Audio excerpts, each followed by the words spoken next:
తెలంగాణ రాష్ట్ర ప్రభుత్వం తరఫున పద్మ విభూషణ్ పద్మశ్రీ అవార్డు గ్రహీతలను సన్మానించాలన్న ఆలోచన చేసి పెద్దలు వెంకయ్య నాయుడు గారితో మాట్లాడి ఈ సన్మాన కార్యక్రమాన్ని ఏర్పాటు చేయాలని ఆలోచన చేసి మా మంత్రివర్గ సహచరులతో ఉప ముఖ్యమంత్రి వర్యులు బట్టి విక్రమార్క గారితో మాట్లాడి రాష్ట్ర ప్రభుత్వం ఈ కార్యక్రమాన్ని ఏర్పాటు చేయడం జరిగింది. ఈ కార్యక్రమంలో ఉప ముఖ్యమంత్రి వర్యులు బట్టి విక్రమార్క గారు,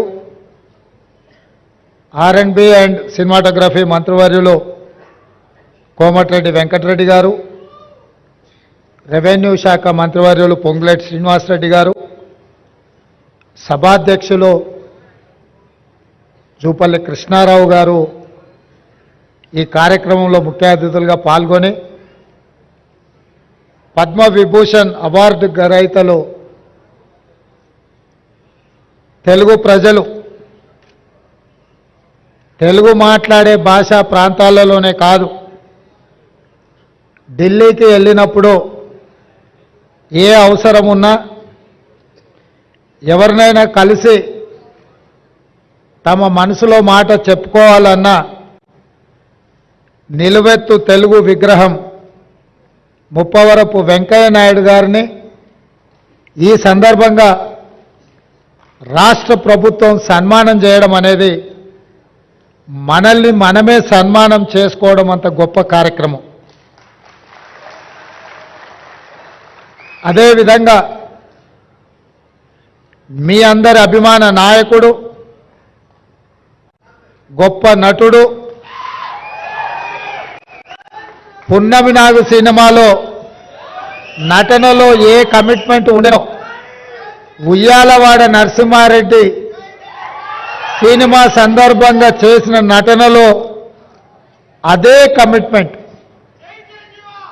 అంటే వారికి సినీ రంగంలో తొలినాళ్లలో అవకాశం వచ్చినప్పుడు ఈ అవకాశాన్ని జారవిడ్చుకోకూడదు, ఈ అవకాశం ద్వారా పైకి వెదగాలని, ఇండస్ట్రీలో నిలదొక్కుకోవాలని ఏ కన్విక్షన్తో కమిట్మెంట్తో వారు తన వృత్తిని చాలా గౌరవప్రదంగా కొనసాగించారో 46 సంవత్సరాల తర్వాత కూడా నటనలో వారి తపన ఈ రోజుకు అదే స్థాయిలో కనిపిస్తుంది.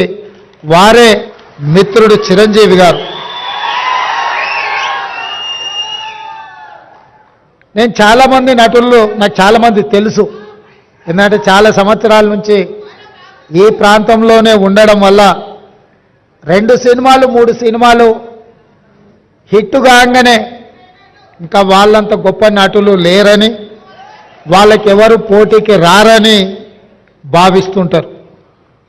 కానీ 150 పైచిలకు సినిమాలలో గొప్పగా రాణించి జాతీయ స్థాయిలో అంతర్జాతీయ స్థాయిలో గుర్తింపు పొందిన చిరంజీవి గారిలో ఈ రోజుకు ఆ కమిట్మెంట్ ఉంది. ఆ కమిట్మెంటే వారిని ఇంత గొప్పగా రాణించే అవకాశం కల్పించింది. అలాంటి వారిని మా రాష్ట్ర ప్రభుత్వం సన్మానం చేయడం అనేది మా బాధ్యతగా మేము భావిస్తున్నాం. అదేవిధంగా గ్రామీణ ప్రాంతాలలో మారుమూల పల్లెల్లో పెరిగి స్థానిక కళలు వృత్తిగా మార్చుకొని వాటినే ప్రదర్శిస్తూ అందులోనే తమ జీవితాన్ని గడిపిన పద్మశ్రీ అవార్డు గ్రహీతలు వేలు ఆనందచారి గారు,